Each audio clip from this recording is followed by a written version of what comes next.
খাওয়া দাওয়ার প্রবলেম, ঠিক মতো খরচা দেয় না, এই জন্য এখানে আসছি। ওরা যখন ছোট ছিল এমন কোনো চাহিদা আমি মিটাই নেই বা কোনো কষ্ট দিই নেই। ওদের সংসারেই আমার এখন ঠাঁই নেই, তাগো সংসার নিয়ে তারাই ব্যস্ত, তাদের ছেলে মেয়ে। দৈনিক বৃদ্ধাশ্রমে যে খাবার আয়োজন হয় 15 থেকে 16 জনের, সেখানে আমাদের দৈনিক 5 থেকে 7,000 টাকা খরচ হচ্ছে। আমার মার হচ্ছে কিডনি রোগ ধরা পড়ে, তো সেখানে তার ডায়ালিসিসের প্রয়োজন হয়। প্রায় রাতে, অনেক রাতে, মধ্যরাতে উনি অসুস্থ হয়ে যেত। প্রায় হচ্ছে মাসের মধ্যে 4 ব্যাগ 2 ব্যাগ করে রক্ত লাগতো। তখন থেকে আমি নিজে ব্লাড দেই। মার প্রয়োজনটা হতো একদম মধ্যরাতে, ইমার্জেন্সি বিভিন্ন সময়। তো তখন আসলে দেখা যায় যে আমি কার কাছে যাব। যদি এমন কোনো সংস্থা থাকতো, আমার ফিল হয় যে এই রাতের বেলা ফোন দিলেও কোনো না কোনো ভাই আমার জন্য আগে আসবে, কোনো না কোনো বোন আমার জন্য আগে আসবে। তো তখন নিজে থেকেই আমি একটি চিন্তা করি যে একটি সংস্থা করব। যেহেতু আমরা বন্ধু বান্ধব যারা আছি সবাই রক্ত দিতাম, আমরা অন্যের উপকারে সবসময় ঝাঁপিয়ে পড়তাম, আমরা প্রত্যেকের উপকারে সবসময় নিজেদেরকে বিলিয়ে দিতাম। এই থেকেই হচ্ছে আমরা সংস্থাটা রান করি, বা আমি যাদেরকে নিয়ে কাজ করি ব্লাডের, দেখা যায় যে তারা এমন একটা ভালোবাসা দেখাইছে আমার প্রতি। 5+ স্টার রেটিং প্রাপ্ত দেশের সর্বোচ্চ বিদ্যুৎ সাশ্রয়ী ও eco friendly Walton AC. Walton air conditioner, smart comfort এখন নেক্সট লেভেলে।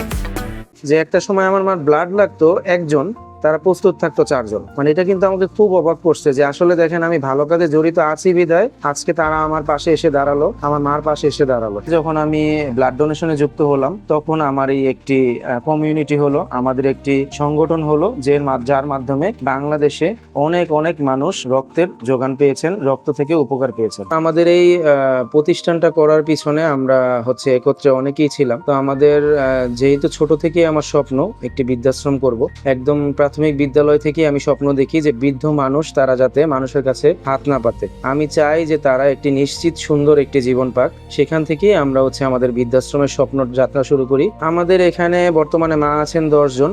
আমরা হচ্ছে বিভিন্ন রাস্তায় পড়ে থাকা মায়েদের, পচে গলে থাকা মায়েদের, আবর্জনা থেকে খাবার খেত এরকম মায়েদের এনে আমাদের এখানে আশ্রয় দিয়েছি। পাশাপাশি কিছু মা আছেন যারা সন্তানহীন, তাদের পরিবারের আত্মীয়ের বিভিন্ন বাসায় অবহেলার সাথে থাকতো, তাদেরকেও আমরা আমাদের এখানে আশ্রয় দিয়েছি।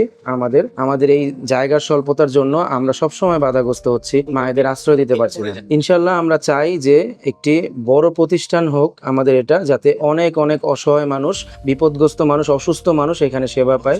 এখানে আসছি। বিয়ার আগে ভালো ছিলেন না বিয়ার পরে? আরে আগে ভালো আসতাম, আরে বেড়া আগে একটা ভালো আসতাম না। না স্কুলে চাকরি করছি না, পয়সা ঠিক হয়েছি খাইছি। তবে আমাদের দৈনিক বৃদ্ধাশ্রমে যে খাবার আয়োজন হয় 15 থেকে 16 জনের, সেখানে আমাদের দৈনিক 5 থেকে 7,000 টাকা খরচ হচ্ছে।